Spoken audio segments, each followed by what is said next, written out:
ওরা এত তন্ত্রমন্ত্র জানে না, এত মন্ত্র মুখস্থ রাখতে পারে না। এরা কিছু কিছু ক্রিয়া আছে টাইপস, একটার পর একটা করলে মানুষের উপর একটা মানুষের মৃত্যু সমতুল্য কষ্ট পায়।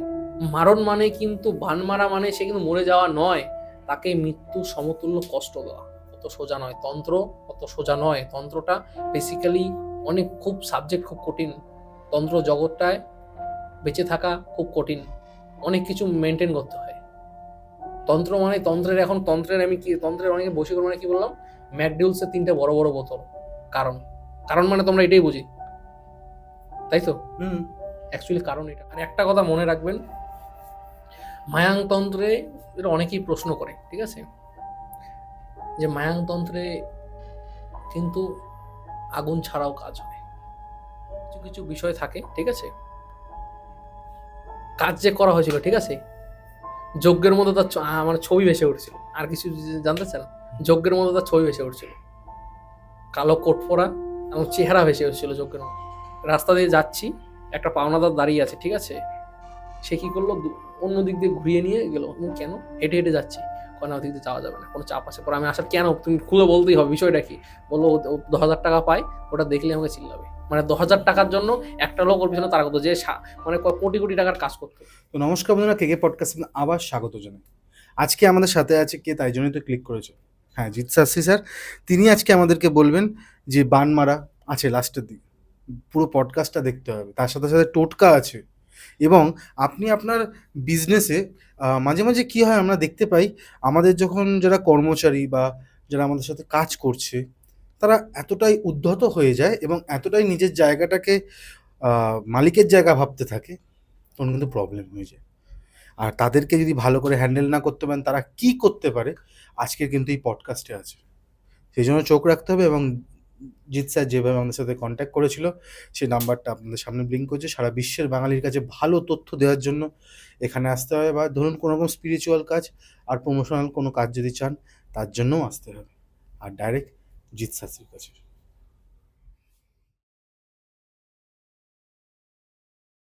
কেমন আছেন? ভালো আছি। আজকে অনেক দিন পর আবার বসা হয়েছে।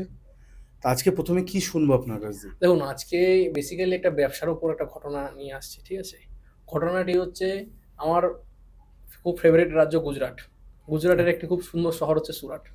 সুরাটে আপনারা নিশ্চয়ই শুনে থাকবেন, সুরাটে বিশেষ করে গুজরাটে আর বোম্বেতে সোনার কাজ সবচেয়ে বেশি হয়, নিশ্চয়ই জানেন কি, তো সোনার অর্নামেন্টস হয়। বেসিক্যালি এটা জুয়েলারি, যে অর্নামেন্টস তৈরি করে তার বিষয়ে বলবো। ঘটনাটি হচ্ছে গত ফেব্রুয়ারির লাস্টের দিকের ঘটনা। বেসিক্যালি ভদ্রলোকের একটি সোনার দোকান। উনি কিন্তু বর্ণপড়া ওয়েস্ট বেঙ্গলের বাসিন্দা, ঠিক আছে। ওয়েস্ট বেঙ্গলে নিশ্চয়ই নাম শুনে থাকবেন ঘাটাল। ঘাটাল বিখ্যাত জায়গা, ঘাটাল, ঠিক আছে। একদম আর ঘাটাল দেবের মানে হচ্ছে, জায়গা ঘাটাল। ঘাটাল মানে হচ্ছে গিয়ে সোনার শেড। সোনার যত শেড বোম্বেতে বা গুজরাটে যত শেড, সোনার শেড হয়, ঠিক আছে, সমস্ত শেডের বাড়ি হচ্ছে গিয়ে আপনার ঘাটালে। Master plan Ghatal. বেসিক্যালি কি হচ্ছিল, ভদ্রলোকের আজ থেকে 20 বছর আগের থেকে উনি গুজরাটে থাকে, ঠিক আছে, গুজরাটে সুরাটে থাকে। উনি বেসিক্যালি বিভিন্ন বড় বড় জুয়েলারি যে শপগুলো হয়, সেরকম জুয়েলারি শপের সোনা দিয়ে দেয়। উনি অর্ডার করে হুবহু জিনিস বানিয়ে দেয়। মানে আপনি নেকলেসের ডিজাইন দিয়ে দিলেন আর সোনা দিয়ে দিলেন, আপনাকে অর্নামেন্টস বানিয়ে দিয়ে দেবে। এটা হচ্ছে ওনার কাজ। মানে উনি বড় বড় অনেক বড় বড় জুয়েলার্স যেগুলো আমাদের কলকাতায় আছে বা আসামে আছে, শিলিগুড়িতে আছে, সেসব জুয়েলার্সের বড় বড় জুয়েলার্সের কাজ করে, ঠিক আছে। উনি প্রতি মাসে যেই জায়গায় কাজ করতো 7 কিলো 8 কিলো সোনা।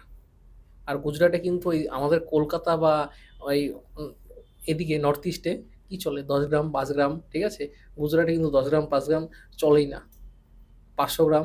আমি একটা লোক আসলো, আমি ওনার দোকানে যখন বসলাম, তখন আমি দেখলাম যে একজন আসলো, ওর ব্যাগে করে একটা বাট নিয়ে আসলো। মেবি আমাকে হাতে দিলাম, ছবি দেখাও পরে, মেবি ওইটার ওজন হয় মিনিমাম 1 কিলো। মানে 1.5-2 কোটি টাকা এইটুক পকেটে ঢুকায় ঘোরা যাবে। ওনার দোকানে কর্মচারী ছিল হচ্ছে গিয়ে প্রায় 20টা কি 22টা।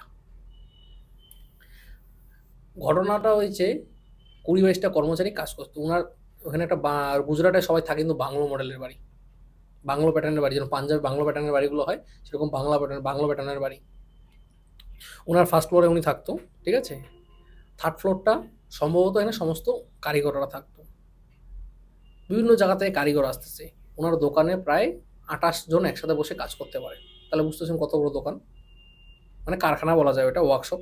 সেই জায়গায় কী হলো, একটা ছেলে শোনায় কিন্তু ছোটোবেলা থেকে শুনে থাকবেন, মায়ের কাছে শুনে থাকবো আমরা, যে সোনার মানে স্বর্ণকাররা মায়ের সোনা থেকেও চুরি করে, এটা জানেন কি? হুম হুম।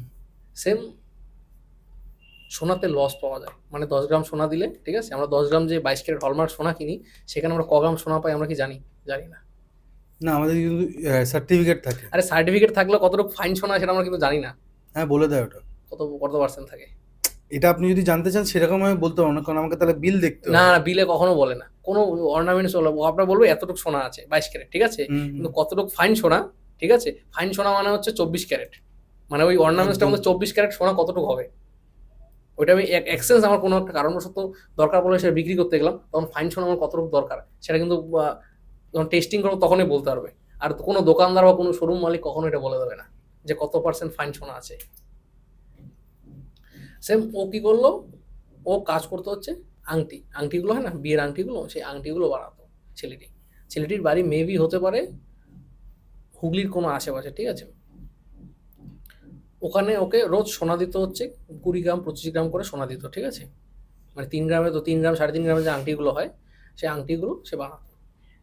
আংটি বানাতে বানাতে কি হলো, সে খাদ বেশি মিশিয়ে, ঠিক আছে, মাল বানানো শুরু করলো, ঠিক আছে। মাল বানাতো, মাল যখন টেস্টিংয়ে যায় তখন মাল রিজেক্ট করছে। টেস্টিংয়ে গেলে তো যখন হলমার্কিং টেস্টিংয়ে যাবে, খাদ বেশি থাকে, যদি 22 ক্যারেট 916% না হয় তাহলে কিন্তু রিজেক্ট করে দেবে, ঠিক আছে, যেটা হবে না। এরকম করে 1 মাস 2 মাস 3 মাস, ঠিক আছে, ও বলতো এরা এদিক ওদিক হয়ে গেছে, ঠিক আছে, একসাথে অনেকগুলো আংটি দিলে 5-7টা এদিক ওদিক হলে বোঝা যায় না, ঠিক আছে। কি করলো ছেলেটি, এরকম করে সোনা চুরি করতে করতে, মানে ও তো সোনা অরিজিনাল সোনা চুরি করছে, ঠিক আছে, ফাইন সোনাটা চুরি করছে, চুরি করতে করতে প্রায় 600 গ্রামের মতো সোনা চুরি করে 2024 থেকে আপ টু 2026-এর ফেব্রুয়ারি পর্যন্ত। যখন সে এগুলো করতে থাকে, একদিন মালিক সবসময় দোকানে থাকতো না, ঠিক আছে, এদিক ওদিক ঘুরে বেড়াতো এটা ওটা। একদিন ম্যানেজারের কাছে কোনো কারণবশত কিছু নিয়ে ঝামেলা হয়, পয়সা করি নিয়ে, ঠিক আছে, তখন ধরা পড়ে ও নেয়ার আবার 600 থেকে 700 গ্রাম যে সোনা চুরি করেছে। সোনা চুরি করে মালিক যখন বলে ফেলে, ঠিক আছে, যে তুই সোনাটা নিলি, বলে নিতি, ঠিক আছে, আমি তো আর কিছু বলতাম না, ঠিক আছে, এরকম করার কোনো দরকার ছিল না। ঝামেলা ঝামেলা হয়েছে, একটু চিল্লাহাল্লা হয়েছে, লাস্টে দোকানের মালিককে বলে তোকে আমি দেখে নেবো, কর্মচারীটা বলে তোকে আমি, কর্মচারী এত সাহস! হ্যাঁ তোকে আমি দেখে নেবো, তোর দোকানে একটা মশাও আসবে না, একটা মশাও আসবে না, একদম সেই যেরকম বলেছে সেরকম, ঠিক আছে। কর্মচারী ওই দিন রাতেই সম্ভবত মেবি চলে আসে, চলে আসার পর 3 দিন কি 4 দিন পর থেকে দোকানে ঝামেলা শুরু হলো সব কারিগরদের মধ্যে। যে কারিগররা আছে একজন আরেকজনের উপর একদম ঝামেলা, এ ওকে মারে, ও ওকে মারে, খাওয়ার মধ্যে ঝামেলা করে, মদ খেয়ে মাতলামো করে, মানে নানা রকমের অত্যাচার শুরু হয়ে গেল। কি করবে মালিক, মালিক চিন্তায় পড়ে গেলো, ঠিক আছে।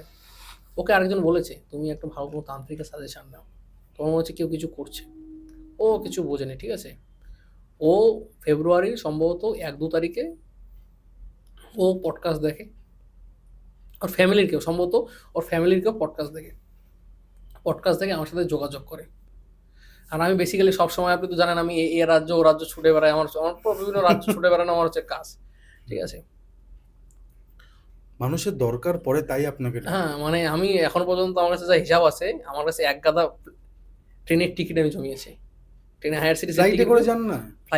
ফ্লাইটে আমিও গরিব মানুষ, আমি সাধারণ মানুষের লোক, ফ্লাইটে যাওয়া আমার পক্ষে সম্ভব না, আমি সাধারণ মানুষের লোক, ঠিক আছে। ফ্লাইটে করে একটা লোকের, আপনি আরও সমস্যায় আছেন, আপনার কাছ থেকে আমি ফ্লাইটের ভাড়া নিতে পারি, ফ্লাইটের কস্ট নিতে পারি, ঠিক আছে। আমি ট্রেনে বেশিরভাগ ট্রাভেল করতে ভালোবাসি, আর ফ্লাইটে আমার খুব রিস্ক লাগে, মানে পড়ে গেলাম, ঠিক আছে, বেসিক্যালি। আহমেদাবাদের কেসের পর থেকে তো সবাই হ্যাঁ, ভয় পাচ্ছে। আরো আমাকে যে কেউ যদি ফোন করে যদি ফ্লাইটের টিকিটে বলে, আরো এয়ার ইন্ডিয়ার ফ্লাইট দিতেছে, আরো ভয় লাগে, এয়ার ইন্ডিয়ার ফ্লাইট বেসিক্যালি যদি পড়ে ঠরে যাই একবার, তাহলে একটা ফ্লাইটের ঘটনা বলতে দেয়, একটু একটু বলি 2 মিনিট, ঠিক আছে। ঘটনাটা হবে মেবি 2023-এর একটা ঘটনা। আমি ফ্লাইটে করে যাচ্ছিলাম গুয়াহাটি থেকে, আমি দিল্লি যাচ্ছিলাম, সম্ভবত ইন্ডিগোর ফ্লাইটে, ইউট্রানগুলো নেয় না। আর আমার আমার আমার খুব শখ যে ফ্লাইটে যখন যাই ঠিক আছে? বেসিক্যালি ২-৪ বারই উঠেছি ফ্লাইটে, যে উইন্ডো সিট নিয়েছি, ঠিক আছে? কোনো কাজে না, মানে নিজের কোনো কর্মক্ষেত্রে কোনো ঘুরতে বা ডাক্তার-টাক্তার দেখাতে গিয়েছি, উইন্ডো সিটে নিয়েছি। আ মানে যখন এরকম করে টার্ন নিচ্ছে, আর আমার সিটগুলো পড়ে হচ্ছে ডানার উপরে, উইংসের উপরে। তো আরও ভয়। এরকম কি নাড়ায় করে একটু ভয়ংকর। এরকম করে টার্ন নিচ্ছে। পাশে লোকগুলো বসে আছে, একটা বয়স্ক ভদ্রলোক আমার দিকে তাকাচ্ছে। আমি চোখ বন্ধ করে এটা নামিয়ে দিলাম। যে আর দেখতে হবে না ইয়ে। তারপরের থেকে বাবারে প্লেনে ওঠা খুব ভয়ংকর। এর জন্য প্লেনে উঠলে এখন আর উইন্ডো সিট আমি নিতে যাবো না। মেবি কোনোদিন দরকার হয় হুম, হুম, উইন্ডো হুম। সিট আমি নিবো না, আমি সাইডের সিট নিব। ভাড়া মানে দাম কম পড়বে, তাও বেটার। উইন্ডো সিট সবচেয়ে রিস্কের। সেম ভদ্রলোকের ওই পডকাস্ট দেখে, পডকাস্ট দেখার পর ওর মেবি ওর শালা সম্ভবত আমার সাথে যোগাযোগ করে বলল যে আমার এই কিছু সমস্যা আছে বোনের বাড়িতে, একটু দাদা দেখবে। আমি বললাম ঠিক আছে, আমি দেখছি। ২ দিন পর আমি তার সাথে যোগাযোগ করা, ও পাগল করে দিচ্ছে যে তুমি একবার সুরাটে আসো। আমি বললাম সুরাটে কলকাতা থেকে যাওয়ার মতো ট্রেন ১-২টো ট্রেনে উইকলি ট্রেন আছে এদিক থেকে, ঠিক আছে? তাও ওগুলোতে যাওয়া মানে এসিতেও পাবলিক ঢুকে পড়ে। এসি কামরার মধ্যেও মানে যদি লোয়ার সিট হয়, আপনাকে বসতে দেবে না। একটা সিটের মধ্যে জেনারেল কেমন হয়, জেনারেলে কেমন হয়, নর্মাল জেনারেলগুলো ওরকম ৪ জন ৫ জন বসে যায়, ক্যাচাল করে। মানে বিভৎস অবস্থা। আর কিছু ট্রেন তো আবার আইসিএফ করছে, এই লং রুটের আইসিএফ, এলএসবি না। মানে বাথরুমে এত দুর্গন্ধ, মানে টেকা যায় না। যথারীতি সে আমাকে ফোন করে বলে যে তোমাকে আসতেই হবে। ঠিক আছে, ট্রেনের টিকিটটা কেটে দাও। ও বেটা কি করলো, স্টেশনে গেল, ঠিক আছে? স্টেশনে গিয়ে দেখলো কত 50 ওয়েটিং লিস্ট। ও ভয় পেয়ে গিয়ে ভাই কি আমি তোমাকে টাকা পাঠিয়ে দিচ্ছি, তুমি টিকিটটা কেটে নাও। মানে আমার যেতে হবে, আমি টিকিট যে কোনো উপায়ে কাটবো। হুম, হুম। যথারীতি দালাল ফালাল ধরে, ঠিক আছে, হাওড়া স্টেশনে তো দেখবেন দালাল করছে, টিকিট লাগবে একদম। টিকিট লাগবে। যথারীতি টিকিট কেটে উঠলাম। বাবা রে বাবা, মানে রাস্তায় যা অবস্থা, মানে প্রায় ৪৮ ঘন্টার মতো ট্রেনে ছিলাম। মানে মনে হচ্ছে এসিও কাজ করছে না। থার্ড এসি জেনারেল কম্পার্টমেন্ট হয়ে গেছে, একবার পরিষ্কার করে না। আর ঘামে ভিজতে ভিজতে যে সাদা চাদরগুলো ধরে কালো হয়ে যাচ্ছে। ৩ দিন যাওয়ার পর সম্ভবত বুধবার দিন উঠেছিলাম, রবিবার দিন সকালে কি শনিবার দিন রাতে, মানে ধরুন রবিবার সানডে হয়ে গেছে। নামলাম, নামার পরে দেখলাম স্টেশনে ওরা রিসিভ করতে এসছে, যার কাছে গিয়েছি সে রিসিভ করতে এসছে। ও আমাকে বলে গিয়েছিল ৩টে সমস্যা আছে বেসিক্যালি, এই দোকানে এই সমস্যা, এগুলো হচ্ছে না। বেসিক্যালি যখন আমি গেলাম, যার পরে আমি বললাম, মানে লোকটা নিয়ে গেছে, লোকটা যে আমরা যে গেছি ওনার বাড়িতে ছিলাম, আমাদেরকে যে খাওয়াবে, খাওয়ার পয়সাটাও দিচ্ছিল না। আমার এক দাদা গেছিল আমার সাথে, ঠিক আছে? সেই দাদার কাছ থেকে ৭০০ টাকা ধার করে নেয়, ঠিক আছে? ৭০০ টাকা ধার করে নিয়ে আমাদেরকে খাওয়ায়, ঠিক আছে? এতটা খারাপ অবস্থা? এরকম খারাপ অবস্থা ছিল, আর ঠিক আছে? একসময় সোনার এত হ্যাঁ, যে কেজি সোনা কয়েক মাসের মধ্যে ধুলির স্বাদ হয়ে গেছে। তখন বললাম ঠিক আছে, আমি রাতে কাজ করব, একটু আসলাম, একটু স্নান টান করে একটু রেস্ট করে একটু শুতে হবে, না হলে ৩ দিন অঘুমা। ১ নম্বর কথা, শরীরে ঘামের বিশ্রী দুর্গন্ধ, সাবান ফাবান মেখে ভালো মতো পুকুর টুকুর পেলে স্নান করতাম। ও বাবা, পুকুর বলতে একটা পুকুরে নিয়ে গেছে, মানে পুকুর মানে বীভৎস দুর্গন্ধ, মানে সারা মানে নোংরাগুলো মানে পুকুরে ফেলে, সারা দুনিয়ার নোংরাগুলো। আমি বলি, এখানে স্নান করা যাবে না। আর গুজরাটে মানে গরম সবসময় তো আগুনের মতো। সন্ধ্যে কটা হয় বলুন তো গুজরাটে? ৭:৩০-৮টা। হ্যাঁ, আমি আমি আর ৯টার সময় স্নান করতাম, ৯টার সময় স্নান করতাম। ও বললো বাথরুমে, আমি করি না বাথরুম না। ও বললাম ইয়েটি আছে পাম্প, আর গুজরাট প্রত্যেক বাড়িতে পাম্প আছে, পাম্প চালিয়ে দে, গাছের গোড়ায় বসে পাম্প চালিয়ে স্নান করো, বাথরুমে ঢুকবো না। তাহলে বাথরুমে মনে হয় শরীর পুড়ে যাচ্ছে, আর দিনের বেলা তো ট্যাঙ্কের জলে হাত দেওয়া যায় না। সোলার ওদের মানে গুজরাটে একটা জিনিস কি, প্রত্যেক বাড়িতে সোলার গিজার। এদিকে কি থাকে ওয়েস্ট বেঙ্গল বা আসামে ইলেকট্রিক গিজার, আর ওখানে সব সোলার গিজার। মানে কল খুললেই অটোমেটিক গরম জল বেরোচ্ছে। মানে শরীর পুড়ে যাবে, মানে পাগল পাগল পাগল করে দেবে। পরে কি স্নান টান করে একটু ফ্রেশ ট্রেশ হয়ে খাওয়া দাওয়া করলাম, ঠিক আছে? তারপরে যে আপনার যে জিজ্ঞাসা করলাম ওই গ্যাসের বিষয়টা, হ্যাঁ, হ্যাঁ, হ্যাঁ, হ্যাঁ। যে এখানে গ্যাসকে কি বলে ডাকে, ঠিক আছে? ও বললো বাল্লা বাল্লা। তাই বাল্লা জিনিসটা বুঝলাম। তারপর খেয়ে দিয়ে স্নান টান করে ফ্রেশ ট্রেশ হয়ে রাত্র ৭টার সময় আমাকে বললাম এই জিনিসগুলো কিনে আনো, আমি কাজ করছি। যথারীতি কাজে বসি, প্রায় কাজ করি, বসেছিলাম হচ্ছে রাত্রি 9:30টায়, কাজ থেকে উঠেছি হচ্ছে ভোর 4টায়। যখন সমস্ত কাজগুলো করলাম, কাজগুলো করার পর দেখা গেল সমস্যা হচ্ছে গিয়ে টোটাল 11টা সমস্যা আছে, মানে 3টে বলেছিল। ফার্স্ট অফ অল ওর কর্মচারী এমন দোকানে কিছু ফেলে দিয়ে গেছে, শ্মশানের কিছু জিনিসপত্র একবার ধুলির স্বাদ হয়ে গেছে, এরকম করে দিচ্ছে, কোনো কর্মচারী টিকবে না, একটা কর্মচারীও টিকবে না, ঝামেলা অশান্তি লেগে থাকবে। এমনকি লোকটা ভয় পেত, লোকটা বাথরুমে গেলে ভয় পেত, লোকটা মানে ভয় পেত। লোকটাকে মানুষ মানে এত বড় ব্যবসা চালাতে গেলে পয়সার দরকার হয়, ঠিক আছে, মার্কেট থেকে পয়সা নিয়েছে, ব্যাংক থেকে লোন নিয়েছে, মানে এক সময় যার বিশাল নাম ডাক তাকে ব্যাংক ম্যানেজার তাকে হুমকি দিচ্ছে, লোন না দিলে তোমাকে তুলে নিয়ে যাবো। এটা তো তার দিক দিয়েও এটা অসুবিধা নেই, হ্যাঁ, মান ব্যাংকের দিক দিয়ে। মান সম্মান, মানে রাস্তা দিয়ে যাচ্ছি, একটা পাওনাদার দাঁড়িয়ে আছে, ঠিক আছে, সে কি করলো, অন্য দিক দিয়ে ঘুরিয়ে নিয়ে গেল। কেন? হেঁটে হেঁটে যাচ্ছি, না ওদিক দিয়ে যাওয়া যাবে না, কোনো চাপ আছে। পরে আমি আসার, কেন তুমি খুলে বলতেই হবে বিষয়টা কি। বললো ও 10,000 টাকা পায়, ওটা দেখলে আমাকে চিল্লাবে, মানে 10,000 টাকার জন্য একটা লোক ওর পিছনে তারা করতো, যে মানে কোটি কোটি টাকার কাজ করতো। মানে 1 কেজি সোনা আজকের বাজারের দাম হচ্ছে প্রায় 1.5 থেকে 2 কোটি টাকা। সেই লোকটার এই হতদরিদ্র অবস্থা। বাড়িতে স্বামী স্ত্রীর মধ্যে মনোমালিন্য করে দিয়েছে, কিছুতেই বাড়িতে কর্মচারী যা ছিল, একটা কর্মচারী বাদে সব কর্মচারী পালিয়েছে, কোনো কর্মচারী নেই, দোকানে মেশিন সমস্ত খারাপ করে দিয়েছে, কোনো মেশিন চলে না, মানে যাচ্ছে তাই অবস্থা। কাজ করতে হলো, রবিবার দিন ঢুকলাম, রবিবার দিন কাজ করলাম, সোমবার দিন কাজ করলাম, মঙ্গলবার দিন কাজ করলাম, বুধবার দিন, 4 দিন কন্টিনিউ কাজ করার পর ওদিন যেদিন কাজ করলাম সেদিন রাতেই মানে খুব দেখলাম খুব খারাপ আছে। পরের দিন সকালেই জিজ্ঞাসা করলাম শরীরটা কেমন লাগছে, কয় না সুইসাইড করার খুব সুইসাইডের টেন্ডেন্সি ছিল, সুইসাইড করবো না, আর বাথরুমে গেলেও ভয় লাগছে না। মানে লোকটা রোজ জিম করতো, সে জিমে যেতে পারছে না, শরীরটা অনেক ভালো লাগছে। আমি আজকে দোকানে যাবে, যা কারিগর আছে সেই কারিগর নিয়ে, আরেকটা মানে একটা ছিল আর একটা কারিগর জোগাড় হলো, ঠিক আছে, দুজন হয়ে গেল, একদিনই দুজন কারিগর চলে আসলো, মানে একটা ছিল আর একটা চলে আসলো নতুন, ওই দুজনকে নিয়ে ও বসলো গদিতে। আজকে দেখো কি হয়।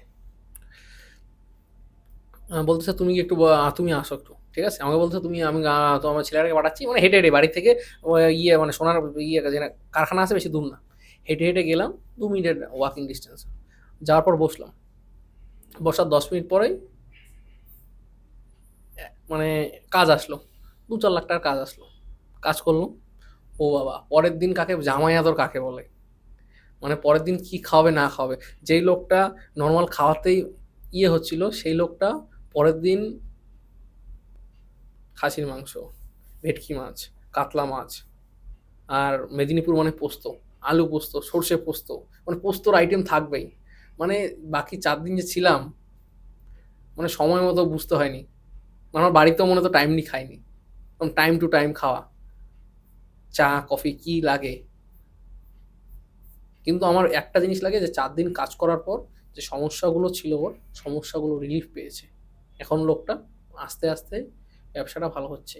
বেসিক্যালি আমার কাছে এই মাসের, এই মার্চ মাসে, ঠিক আছে, ফেব্রুয়ারি লাস্ট উইকে কাজ করেছিলাম, মার্চ মাসে মানে 31শে মার্চের আগে উনি কাজ করেছে 7 কেজির জায়গায়, যেখানে 7 কেজির কাজ করতো সেই জায়গায় মিনিমাম 9 থেকে 9.5 কেজি কাজ করেছে। এটাও সম্ভব, তন্ত্র পারে না এরকম কোনো জিনিস, সঠিক তন্ত্র যদি প্রয়োগ করা যায় 100%। সে আমাকে একটা কথা বলেছিল, দাদা তুমিই আমার ফার্স্ট, তুমিই আমার লাস্ট, আমি তন্ত্র কিছু বুঝি না, আর কিছু জানি না। আমার শালা দেখেছে আমি ইয়ে করেছি, তুমি এসছো, তুমি আমাকে যা করবা, তুমি বাঁচানোর তুমি বাঁচানো, তুমি মারার তুমি আমাকে বাঁচাও। কেউ যদি নিজেকে স্যালেন্ডার করে দেয় না, তার দায়িত্বটা কিন্তু আমার উপর পড়ে যায়, সে তোমাকে স্যালেন্ডার করে দিয়েছে, তাই না? একটা জিনিস জিজ্ঞেস করবো, এটা হচ্ছে যে আপনি কি করে বুঝলেন ওই করেছে কাজটা, হ্যাঁ, এবং কি চালান করা হয়েছে সেটা যদি একটু বলেন তাহলে ভালো হয়। দেখুন কিছু কিছু বিষয় থাকে, ঠিক আছে, কাজ যে করা হয়েছিল, ঠিক আছে, যজ্ঞের মধ্যে তার আমার ছবি ভেসে উঠছিল, আর কিছু জানতে চান? যজ্ঞের মধ্যে তার ছবি ভেসে উঠছিল, কালো কোট পরা এবং চেহারা ভেসে উঠছিল যজ্ঞের মধ্যে। আর কি ছাড়া হয়েছিল? পেট চালান তো আছে এটার মধ্যে। এখানে ফার্স্ট অফ অল কথা ছিল যে প্রেতের জায়গায় যেখানে করা হয়েছে এটা পুতুল ক্রিয়া, এর আগেও বলেছি পুতুল ক্রিয়া, সেই পুতুল ক্রিয়া দ্বারা ওনার উপর ক্ষতি করা ছিল যেন উনি অপঘাতে কোনো অ্যাক্সিডেন্ট ফ্যাক্সিডেন্ট করে মরে যায়, ঠিক আছে, মানে বাইক চালালে বাইক চালাতে পারছিল না, হাত পা কাঁপতো। আর এরকম খুব খারাপ একটা প্রেত চালান করা ছিল, যে প্রেতটা অপঘাতে মৃত্যু, ঠিক আছে? মানে সেটা পাওয়ারফুল পেতে পেতে সেটা প্রায় 12 থেকে 14 বছর ধরে সেটা আত্মার মুক্তি হচ্ছে না। সেরকম একটা খতরনাক প্রেত পাঠিয়েছিল। প্রেতটা কি করেছে, বাড়িতে রাত্রে করে অচমকা কল চলছে সবগুলো, কেমন লাগবে, বাথরুমের কল, শাওয়ার চলছে, ঠিক আছে? হুম। অটোমেটিক গিজার অন হচ্ছে, অটোমেটিক গ্যাস অন হচ্ছে, মানে ভয়ঙ্কর বিষয়। মানে যাচ্ছে তাই অবস্থা।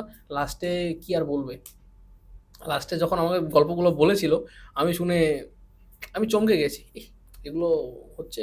তারপর যা কাজকর্ম যা করলাম, কাজকর্ম করার পর দেহবন্ধন করে দিয়ে আসলাম, বাস্তু করে দিয়ে আসলাম, সমস্ত কিছু করে দিয়ে আসলাম। এখন লোকটা সুস্থ আছে, একদম ফিট, ওয়েল অ্যান্ড ফাইন। তো গতকালও কথা হয়েছে। মানে এখন আমাকে ওরা মানে যে জায়গায় বসিয়ে রেখেছে, সে আসন, মানে বিশাল বড় একটা আসনে বসিয়ে রেখেছে, আমাকে যা রেসপেক্ট করে, যে সেই জায়গাতে বাহ, উদ্ধার পেয়েছে, বিশাল। বাহ। এখন আমাকে বলতেছে যে আমি এবার কলকাতায় আসলে ফার্স্ট অফ অল ফ্লাইটে আসবো, এবং ফ্লাইটেই ওরা আসে, ফ্লাইটে এসে নেমে, ঠিক আছে, তোমার সাথে আগে দেখা করব, তারপর আমি অন্য কোথাও যাব, তোমার সাথে একদিন থাকবো, তারপর অন্য কোথাও যাব। বাহ। আরেকটা জিনিস আমি জানতে চাইবো, যখন এটা 1.5-2 মাসের ব্যাপার, তো 1.5-2 মাসের মধ্যে এটা এতটা চেঞ্জেস কি করে হতে পারে? কোনটা, কর্মের জায়গাটা না? না না, মানে ওই যে আঘাত, মানে যে পুতুল ক্রিয়া করা হয়েছে, দেখুন, কিছু কিছু এত ফাস্ট কাজ হয়? কিছু কিছু তন্ত্র, ঠিক আছে, সেই তন্ত্র ফার্স্ট কাজ হয়। আর এখানে কোন তন্ত্র প্রয়োগ হয়েছিল সেটা জানতে হবে। এখানে প্রয়োগ হয়েছিল মায়াং তন্ত্র। হুম। ক্ষতিটা হয়েছিল মায়াং তন্ত্রে। মায়াং তন্ত্রে যেমন ফাস্ট কাজ হয়, কুইক কাজ হয়, খুব শর্ট পিরিয়ডে কাজ হয়। ঠিক।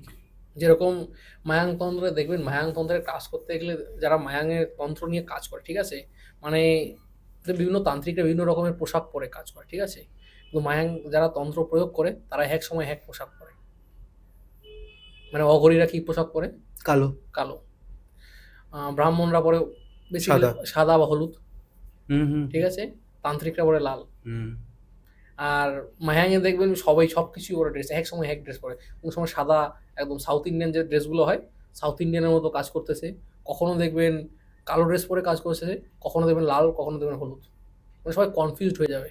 আর একটা কথা মনে রাখবেন, মায়াংতন্ত্রে, এটা অনেকেই প্রশ্ন করে, ঠিক আছে, যে মায়াংতন্ত্রে কিন্তু আগুন ছাড়াও কাজ হয়। মানে আপনি কি এখানে মায়াংতন্ত্রই প্রয়োগ করেছিলেন তো? এখানে মায়াংতন্ত্র ছিল, আরও একটা বিশেষ তন্ত্র ছিল, ঠিক আছে, সেই তন্ত্র দ্বারাই কাজ করা হয়েছিল। মানে মায়াংতন্ত্রে, মায়াং শাস্ত্রে লেখা আছে আগুন ছাড়াও কাজ করা যায়। আপনি যদি মায়াং কখনো যান, মায়াঙে যেগুলো করবে সব মন্ত্র, মায়াঙের মন্ত্র। মানে মন্ত্রটা বললো, লাস্টে বলবে মায়াঙের মন্ত্র, পুরোটা বুঝতে পারবেন না, ঠিক আছে, লাস্টে গিয়ে আপনি খালি বুঝতে পারবেন মায়াঙের মন্ত্র। মা কামাক্ষাকে, মা কামাক্ষার নাম বলবো একবার, ঠিক আছে, মা কামাক্ষার নাম বলবো একবার, মোহিনীর নাম বলবো একবার, আর গিয়ে লাস্টে মায়াঙের মন্ত্র, আর কিচ্ছু আপনি বুঝতে পারবেন না। কালো কাপড় দিয়ে কিছু কিছু যে ক্রিয়া হয়, সেগুলো ডেঞ্জারাস ক্রিয়া, কিন্তু সেই দ্রব্যগুলো খুব রেয়ার। এরকম ছোট ছোট কিছু কিছু ফল আছে, ঠিক আছে, সেই ফল দিয়ে বিশাল মারাত্মক, একটা ফলের দাম 20-25 হাজার টাকা। এত দাম? পাওয়া যায় না, খুব জঙ্গল রেয়ার থেকে। এগুলো। মানে একটা মানে মায়াঙে মায়াঙে সিংহ থাকে সবসময়, বাস্তব কথা, ঠিক আছে, এরকম সুন্দরবনের রয়্যাল বেঙ্গল টাইগার, আর মায়াঙে যে কোনো সময় সিংহ বেরোয়। আর বাদর তো মানে যার পিছনে পড়বে তার পেছনে এবারে মানে খারাপ করে দেবে। মানে কি বলে মানুষ কি বলে, যে আমাদের পূর্বপুরুষ হচ্ছে বাদর, বলে না, অনেক গল্প দিয়ে আমরা পড়ি। তাহলে মানুষের থেকেও খুব ডেঞ্জারাস। আপনি যা করবেন, আপনি যাচ্ছেন তো, ও দিব্যি আপনি হেঁটে যাচ্ছেন, আপনার মতো স্টাইল মিলাবে, গেল, কি করছেন সেটা লক্ষ্য করবে, আপনার কাছে কিছু চাইলো, যদি না দিলেন ঘুষি মারবে। তাই এই মারণ সব কিছু ভয় ফয় নিয়ে, আর সিংহ যে কোনো সময় বেরোতে পারে, এগুলো ভয় নিয়ে জিনিসগুলো বা জঙ্গল থেকে কালেক্ট করতে হয়, তাও রেয়ার। মায়াঙে তো কয়েকটা লোক কালেক্ট করে, সেই জিনিসগুলো কলকাতায় আসলে একটা 20-25 হাজার টাকা দাম হয়, তাও রেয়ার লোকের কাছে পাওয়া যায়, যারা সেই সেই সাবজেক্টটাকে নিয়ে কাজ করে। কারণ আজকের ডেটে মায়াঙের সবাই নাম নিয়ে কাজ করছে, অরিজিনাল মায়াং কজন আছে, ব্রহ্মপটার মায়াং, এই হচ্ছে গল্প। তাই মায়াংতন্ত্রে সমস্ত যে সমস্যা থাকছে, ব্যবসা হোক, বশীকরণ, মারণ, বিদ্বেষণ, উচ্চাটন, সমস্ত কাজ সম্ভব। যেটা বৈধ সেটা আমি করি, যেটা অবৈধ সেটা করি না। এটা শুরুতেও বলছি, এখনো বলছি, ভবিষ্যতেও বলে যাবো। যে পাশের বাড়ির টুম্পাবতীকে বশীকরণ, সেটা পারলাম না। Thank you so much. এটা মানুষের যারা যারা বিজনেসে এরকম প্রবলেম খালি তো এরকম প্রবলেম না, যে কোনো প্রবলেমের যে জন্য কোনো তো যে কোনো সমস্যায় সমাধান পাওয়া যায়। আর হুম। ব্যবসার ক্ষেত্রে ব্যবসা রিলেটেড এইসব সমস্যা কোনো বিষয় না, ঠিক আছে? সঠিক সময় লাগে, আস্তে আস্তে সেই জায়গা থেকে রিলিফ পাওয়া হুম, যায়। হুম। যদি সঠিকভাবে কাজ করা যায় 100% সেই জায়গা থেকে আপনি রিলিফ পাবেন। আগে জানতে হবে কোন তন্ত্র দ্বারা প্রয়োগ করতে হবে, কোন তন্ত্রে কাজ করতে হবে, সমস্যাটা কী। ঠিক। আমরা কি করি রোগ হলে আমরা চলে এখন এদিক ওদিকে ডাক্তার না দেখিয়ে, যারা আমরা একটু বুদ্ধিমান তারা কি করি বাইরে চলে যাই। সেখানে ট্রিটমেন্টটা কি ফাস্ট হয়। যে আমার রোগটা কোথায়, রোগটা যদি আমি ধরে ফেলতে পারি তাহলে নর্মাল মেডিসিনেই আমার কাজ করবে। রোগ যদি ধরতে না পারি এক গাদা মেডিসিন খেলেও আমার কাজ করবে না, এই হচ্ছে অবস্থা। তাহলে এবার কি শুনতে চলেছি আমরা? নেক্সট নেক্সট কি, কোন বিষয়ে নিয়ে আপনি জানতে চান? বশীকরণ নিয়ে একটু জানতে চাই। কারণ হচ্ছে যে আজকালকার দিনে দেখা যায় যে অনেক রকমের বশীকরণ হয়ে গেছে। কেউ কাজ পাচ্ছে, কেউ কাজ পাচ্ছে না। বা আপনাদের সাথে অনেকে বলে, আমাকে ফোন করে যে আমি কন্ট্যাক্ট করলাম, কাজটা হলো না। এই অমুক একজন তান্ত্রিকের সাথে কাজটা বশীকরণে করতে চাইলাম, হলো না। তো এইটা আপনাকে আমি জানতে চাইছি আপনার কাছে, এটা কেন এবং কি কি ধরনের বশীকরণ হয় এরকম? দেখুন, বশীকরণ বেসিক্যালি অনেক ধরনের বশীকরণ হয়।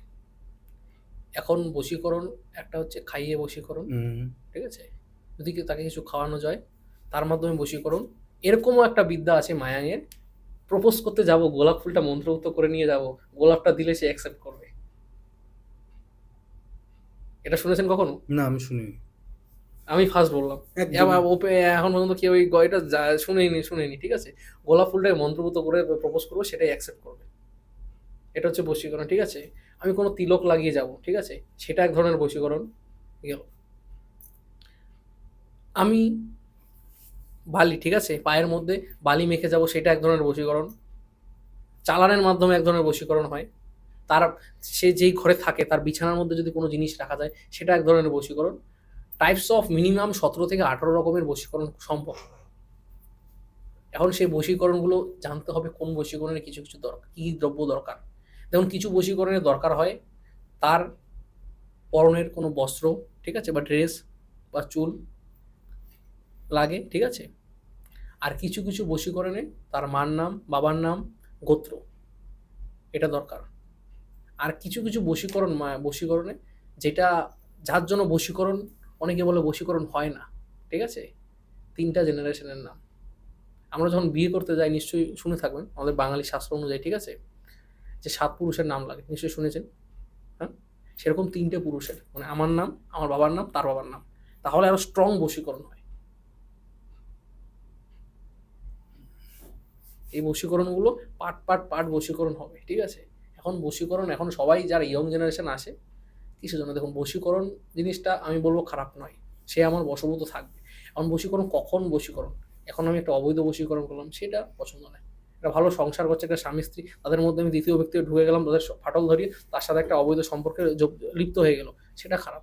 হ্যাঁ, এখন বহুদিনের একটা প্রেম সেটা ভেঙে গিয়েছে, বা একসাথে স্বামী স্ত্রী একই ছাদের তলায় আছে, একই ঘরে থাকার পরেও মানে দুজনের মধ্যে সম্পর্কটা ঠিক আগের মতো নেই, একটা বিশাল ফাটল ধরে গেছে, সেটাকে কন্টিনিউ করা, স্বামী স্ত্রী একে অপরকে দেখতে পাচ্ছে না, বা আপনার স্বামী একটা অবৈধ সম্পর্কে জড়িয়ে পড়ে, সেখান থেকে ফেরানো না, মানে ফেরত আনা, সেই সব ক্ষেত্রে বশীকরণগুলো আর্জেন্ট কাজ হয়।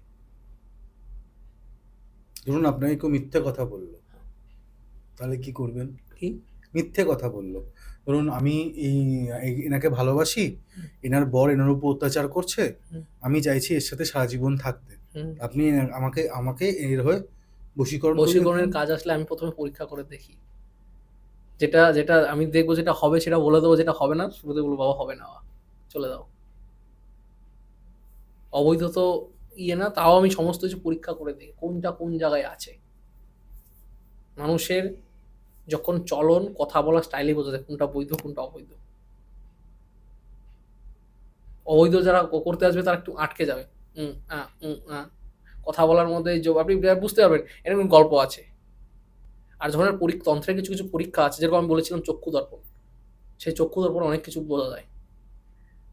যেরকম জল দর্পণ, তেল দর্পণ, পান দর্পণ, আয়না দর্পণ হয়, সেরকম চক্ষু দর্পণে সমস্ত কিছু জানা যায়, যে আদৌ এর সম্পর্ক আছে কিনা, এর কার সাথে কটা সম্পর্ক ছিল, এ সত্যি বলছে না মিথ্যে বলছে, সব কিছু।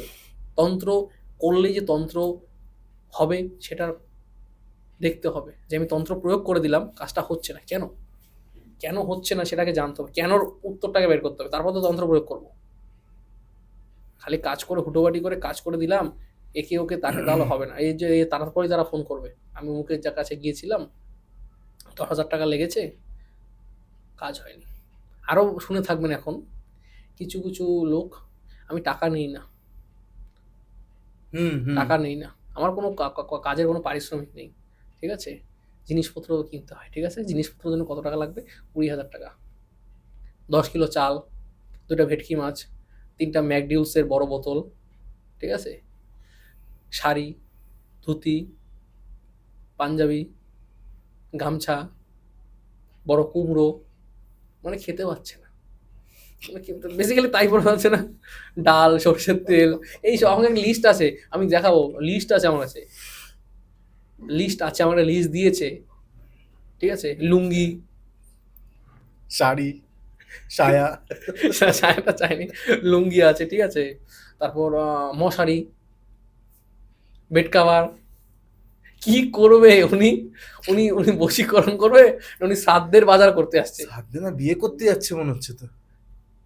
মানে এইসব লিস্ট দিয়েছে আমাকে। লোকটা এসছে, কয় আমাকে 15,000 টাকা চাইলো, তারপর আমি বললাম, লিস্ট দিল আমাকে, ঠিক আছে, আমি মালগুলো কিনে দিচ্ছি, তারপর এই মাল কিনে দিতে হচ্ছে।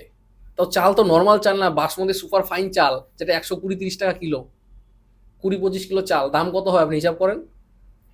ও তা আরও আরও আছে, কলসি, পেতলের কলসি, কাঁসার থালা, কাঁসার বাটি, কাঁসার গ্লাস, এইসব জিনিস বিভিন্ন জায়গায়, বিভিন্ন, যদি আপনি কোনো জায়গায় বিভিন্ন পীঠস্থানে আপনি দেখতে পারবেন, ঠিক আছে, একদম সুন্দর করে কাজ করতেছে, এবং অনেকে ফেসবুকে পোস্ট করে, ঠিক আছে, অনেক অনেক পোস্ট করে, আর সমস্ত সাইডে সাজিয়ে রেখেছে, বিয়ের মতো, বিয়েতে যেরকম দান সামগ্রীগুলো সাজিয়ে রাখে, ওরা সাজিয়ে কাজ করতেছে, মিডিলে হোম করতেছে, হোম করতেছে কতটুকু, 500 গ্রাম কাঠ আর 50 গ্রাম ঘি নিয়ে অং বং চং করতেছে, এই হচ্ছে অবস্থা। তন্ত্রটাও তো সোজা নয়, তন্ত্র প্রয়োগ, সঠিক উপাদান দরকার, সঠিক প্রয়োগেই বশীকরণ সম্ভব। সঠিক দ্রব্য যদি না থাকে, দুটো ফল আছে, সেই দুটো ফল যদি আপনি জোগাড় করে যে কোনো কিছু করতে পারে, তাহলে বশীকরণের সাথে টোটকা দিয়ে দিব, টোটকা একটা, সবাই তো বশীকরণ করতে চায়। বলুন বলুন। বশীকরণ করার জন্য যে কোনো অমাবস্যার দিন, যদি পুষ্যা নক্ষত্রযুক্ত অমাবস্যা হয়, অমাবস্যার দিন কি আনতে হবে, শ্বেত লজ্জাবতী, হুম খুব রেয়ার জিনিস, শ্বেত লজ্জাবতীর শিকড়, আর কি আনতে হবে, আপাঙের শিকড়, আর একটি পাতা লাগবে, খুব ডেঞ্জারাস নাম, শুনে থাকবেন, লাগলে চুলকায়, ও কি বলেন তো, এই ভুলে গেলাম যা। বিচুটি পাতা, বিচুটি পাতা, হ্যাঁ, জল বিচুটি। বিচুটি।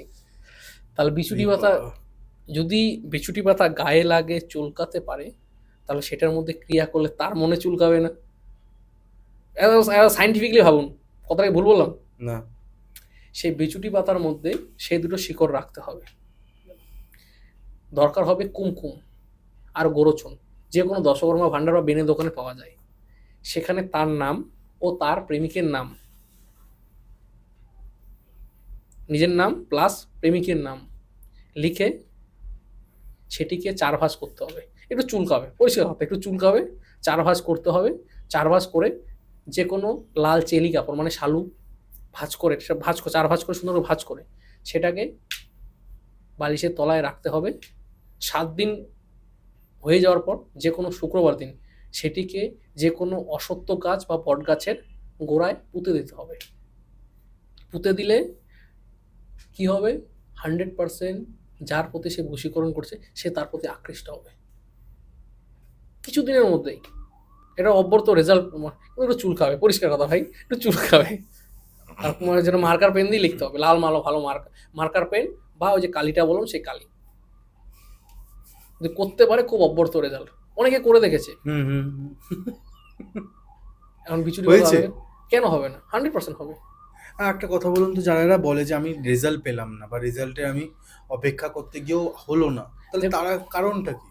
প্রত্যেকের একটা টাইম পিরিয়ড থাকে, ঠিক আছে, আজকে আমি জন্ম হয়ে কালকে আমার অন্নপ্রাশন বা মুখে ভাত হয়নি, হয়েছে কি, না। তার জন্য 6 মাস 8 মাস সময় লেগেছে গেল। দ্বিতীয়ত কি হয়েছে, যে আজকে স্কুলে গিয়ে কালকেই মাধ্যমিক পরীক্ষা দেয়নি, হুম। এগুলো মানুষে ধৈর্য ধরতে পারে না। বশীকরণ মানে কি, বশীকরণ মানে ট্রেনে উঠলে তো বশীকরণ, এই যে আমি ট্রেনে আসছিলাম, 1 ঘন্টায় বশীকরণ, 3 মিনিটে বশীকরণ, 5 মিনিটে বশীকরণ, কোনোদিনও সম্ভব? একটা কথা মনে রাখবেন, 1 মিনিট শ্বাস নিতে আর ছাড়তে 1 মিনিট লেগে যায়, লাগে কি লাগে না? ঠিক। একটা একটা কাগজের মধ্যে একটা যন্ত্র আঁকতেও ১ ঘন্টা সময় লাগে। তাহলে ১ মিনিটে বশীকরণ কেমন হয়? একটা কবজ লিখতে সময় লাগে মিনিমাম ৫ থেকে ৭ দিন। তাহলে কেমন করে সম্ভব? অত সোজা নয়। মামার বাড়ির মোয়া নয়, মামার বাড়ি থেকে এনে দিলাম বা জয়নগর থেকে মোয়া এনে আপনাকে দিয়ে দিলাম, খেয়ে নিলেন, হয়ে গেল। অত সোজা নয়। তন্ত্র অত সোজা নয়। তন্ত্রটা বেসিক্যালি অনেক খুব সাবজেক্ট খুব কঠিন। তন্ত্র জগৎটায় বেঁচে থাকা খুব কঠিন। অনেক কিছু মেইনটেইন করতে হয়। তন্ত্র মানে তন্ত্রের অনেকে বশীকরণ মানে কি বললাম? ম্যাকডিউলসের ৩ টে বড়, বড় বোতল। কারণ। কারণ মানে তোমরা এটাই বুঝি। তাই তো? হুম। অ্যাকচুয়ালি কারণ এটা নয়। কারণ হচ্ছে গিয়ে এর আগেও আমি কারণ মানে বলেছিলাম তো আমি জানি সবসময় ওটা অ্যালকোহলটাকেই বলা হয়েছে। না, অ্যাকচুয়ালি কারণ হচ্ছে গিয়ে ডাবের জল, ছোট ডাবের জল, তামার যে পাত্র হয়, আদা কুচি তামার পাত্রকে ঘষতে হবে, ঠিক আছে? ঘষার পর সেই জল দিয়ে ঘষলে পরে যে মিশ্রণটা বেরোবে আদা কুচি দিয়ে, সেটা হচ্ছে অরিজিনাল কারণ। সেই কারণ দিয়ে পুজো করতে হয়, সেই কারণ দিয়ে ক্রিয়া করতে হয়। আর এই বশীকরণের একটা সর্বশ্রেষ্ঠ দুর্ধর্ষ ক্রিয়া হচ্ছে গিয়ে মাছের ক্রিয়া। কি মাছ বলেন তো? শিঙি মাছ। না, শিঙি মাছ তো আছেই। আরও একটা ফেভারিট মাছ, বিয়ে করে বউ বাড়িতে আসলে কি মাছ ধরতে দেয় হাঁড়িতে? মনে করেন খুব লাফায় তো ওটা। ল্যাটা মাছ। ল্যাটা মাছ তো? ল্যাটা মাছ, ওটা লাফায় যেটা ল্যাটা মাছই হ্যাঁ, থাকে, হ্যাঁ, হ্যাঁ। ঠিক আছে? তাহলে বিয়ে আর বশীকরণের মধ্যে অনেকটা কিন্তু কানেকশন আছে, আছে কি নেই? নিশ্চয়ই। হ্যাঁ, তাই সেই বিয়েতে যেই মাছটা লাগে সেই মাছের ২টো মাছ লাগবে, ঠিক আছে? কিছু কিছু জিনিস আছে সেই দিয়ে ক্রিয়া করলে, সেই মৎস্য ক্রিয়া করলে বশীকরণ সম্ভব, 100% সম্ভব। এই মৎস্য ক্রিয়া করতে গেলে তাদের জন্য ২টো ছবি দরকার। ২টো ছবি বের করে রাখতে হবে A4 সাইজ, ঠিক আছে? মানে A4 সাইজ, A4 সাইজের ছবিটার উপরে রেখে ক্রিয়াগুলো করতে হবে। এটা নিশিতে কাজ করতে হবে। এই এই এই কাজের জন্য সেখানে আবার পোশাক ধার্য করা আছে। হয় হলুদ পোশাক, না হলে কালো পোশাক পরে কাজ করতে হবে। নাহলে সেই কাজটা সম্পূর্ণ হবে না। এগুলো মেনটেন করতে হয়।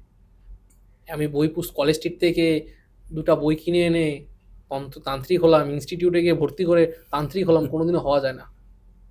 আমরা যেগুলো শিখেছি, আমি আমি আমি আমি এখনো বলি, ঠিক আছে? আমার বংশ পরম্পরা যেটা পাওয়া, ঠিক আছে? তারপরে আমি বলেছি, এর আগেও বলেছিলাম যে আমার দাদু আমাকে বলেছিল গুরু খুঁজে নিতে, গুরু খুঁজে নিয়েছি, গুরুর ব্যাগ বয়েছি, গুরুর চা এনেছি, গুরুর জল এনে দিয়েছি, গুরুর কাপড় ধুয়ে মেলে দিয়েছি, গুরুর মোবাইল রিচার্জ করে দিয়েছি, নিজে জেনারেলে গিয়ে গুরুকে ভালো ট্রেনে তুলে দিয়েছি। সেগুলো ধার্য করতে হয়। নিজে চিপা চাপা জায়গার মধ্যে রয়েছি, ঠিক আছে? হোটেলে হোটেলে ভালো রুমটা দিয়ে দিয়েছি, আমি নর্মাল রুমটা রয়েছি। সেগুলো করতে হয়, সেগুলো স্যাক্রিফাইস করলেই ভালো জিনিসটা জানতে পারবো। তন্ত্র মানে আমি টাকা দিয়ে দিলাম আপনাকে ১০,০০০ টাকা, আপনি আমাকে শিখিয়ে দিলেন, সেভাবে তন্ত্র শেখা হয় না। এই যে কিছুদিন ধরে আমার পিছনে অনেকে ঘুরতেছে, তন্ত্র শেখাবেন, তন্ত্র শেখাবেন। আপনি এর আগের দিন বলেছিলেন আপনি কি তন্ত্র শেখান, মনে আছে কি? নিশ্চয়ই। এখন মানে কয়েকজন আছে, প্রায় ১০ থেকে ১৫ জন আমার পিছনে পড়ে আছে, আমরা তন্ত্র শেখান। আমি ওনাদেরকে পরিষ্কার সাপ বলে দিয়েছি, তন্ত্র শিখতে গেলে আগে ৪ থেকে ৫টা পরীক্ষা, যেরকম আমি পরীক্ষাগুলো দিয়েছি, পরীক্ষায় উত্তীর্ণ হতে হবে, তাহলে তুমি তন্ত্র শিখতে পারবে। না হলে তুমি কখনো আমি শেখাবো তন্ত্র, আমি খুব তাড়াতাড়ি আমি তন্ত্র শেখাবো। তাই বলে কোর্স নয়, আমি যেভাবে শিখেছি সেভাবে শেখাবো। তাই জন্য আমার ব্যাগও বইতে হবে না, আমার জুতাও বইতে হবে না। সঠিক গুরুর মর্যাদা যদি কেউ করতে পারে, সে বেসিক্যালি শিখতে হবে, চাইতে হয় না। আমি কোনোদিনও কিছু চাইনি। আমি আমি আমি এটা বলেছি, ওটা বলেছি, এটা করেছি, সেটা করেছি, আমি ঠিক টাইম মতো সব জিনিসগুলো পেয়েছি।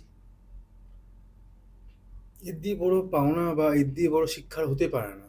কারণ আমি পয়সা দিয়ে কি ইনস্টিটিউটে, অনেকে বলে আপনি কোন ইনস্টিটিউটে এটা এটা পড়াশোনা তো করেছেন? গুরুমুখী বিদ্যা, এটা এখনো মানুষের কাছে হ্যাঁ, বোঝার ক্ষমতাটা নেই যে যে গুরুমুখী বিদ্যার কোনোদিনও ত- সার্টিফিকেট এগুলো হয় না। তন্ত্রের কোনো সার্টিফিকেট হয় না। আর কোন ইনস্টিটিউট থেকে তন্ত্রের সার্টিফিকেটটা দেবে আমাকে বলেন তো?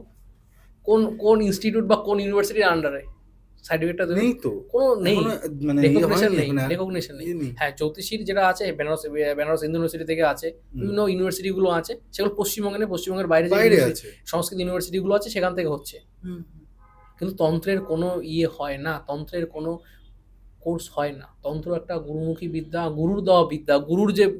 গুরুর খাতা থেকে গুরু বলে দেবে সেটা লিখে নেওয়া একটা বিদ্যা। গুরুর খাতা জেরক্স করে দেওয়া সেটা একটা বিদ্যা। হ্যাঁ, এখন অনেকেই আবার কি করে, আমি গুরুর খাতা চুরি করব, ঝাড়া বিদ্যা, চুরি বিদ্যা মহাবিদ্যা, যদি না পড়ো ধরা। আমার একটা শিষ্য ছিল, মানে আমি শিষ্য বানাবো না, আর সে আমার পিছনে থাকবে। ও বেসিক্যালি 1 বছর আমার কাছে ছিল, ঠিক আছে।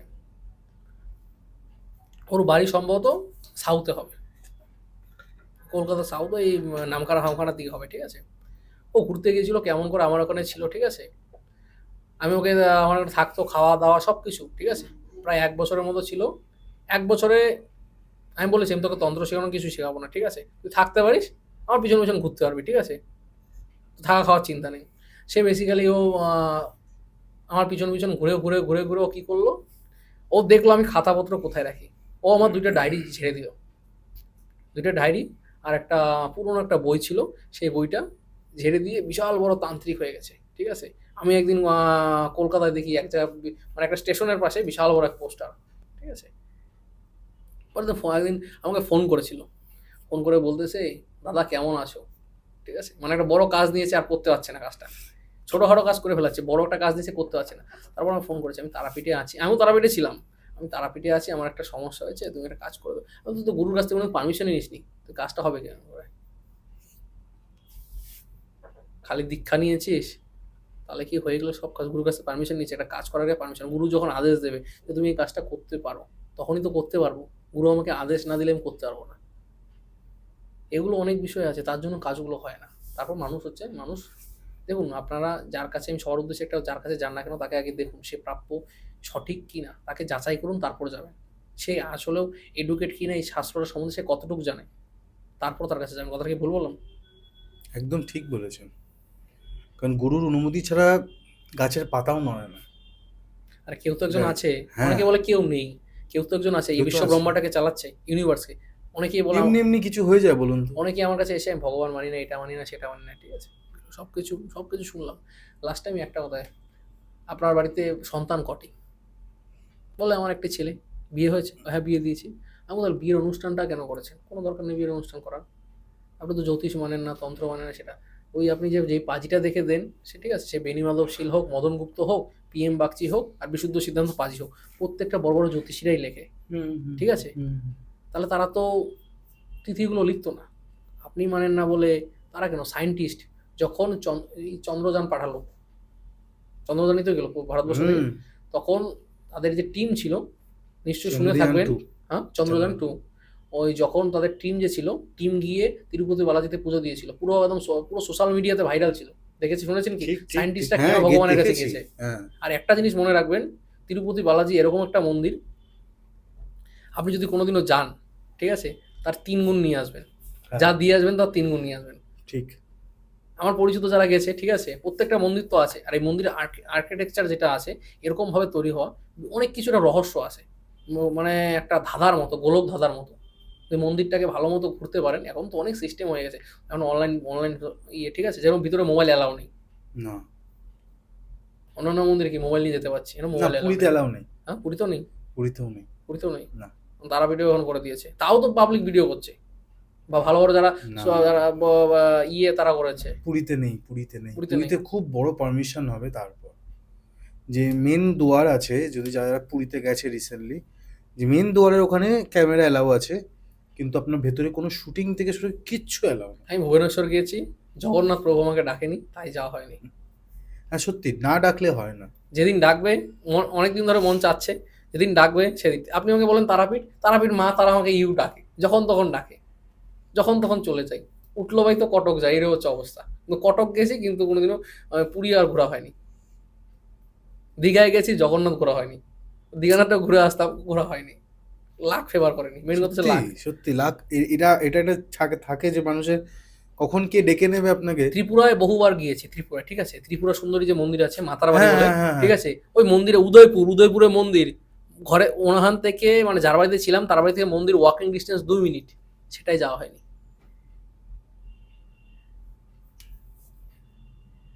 আমি গুজরাটের রাজকোটে গেছি, রাজকোট থেকে সোমনাথ বেশিক্ষণ সময় লাগে না, সোমনাথ যেতে পারিনি।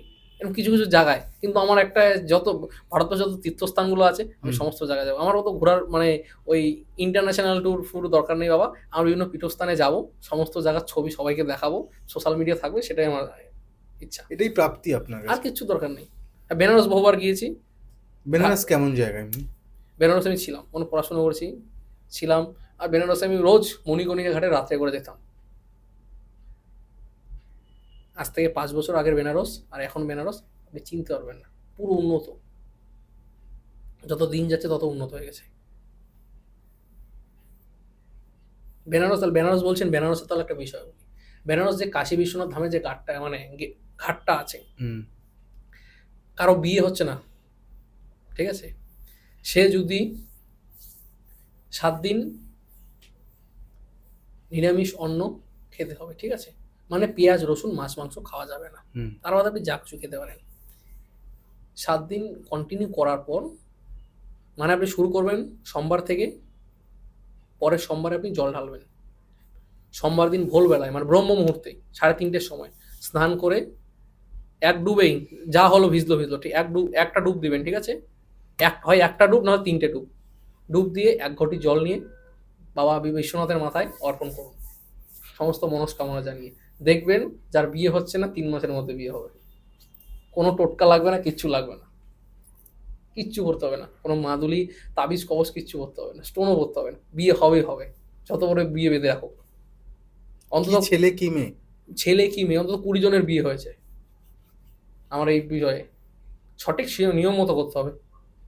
এখন আমি মদ খাওয়ার একটু নেশা আছে, একটু টুক করে এক প্যাক মেরে দিলাম, সেটা চলবে না। যেগুলো একদম একদম পাক পবিত্র থাকতে হবে, মানে কোনো হুটোপাটি করা যাবে না, তাহলে সব কিছু হয়।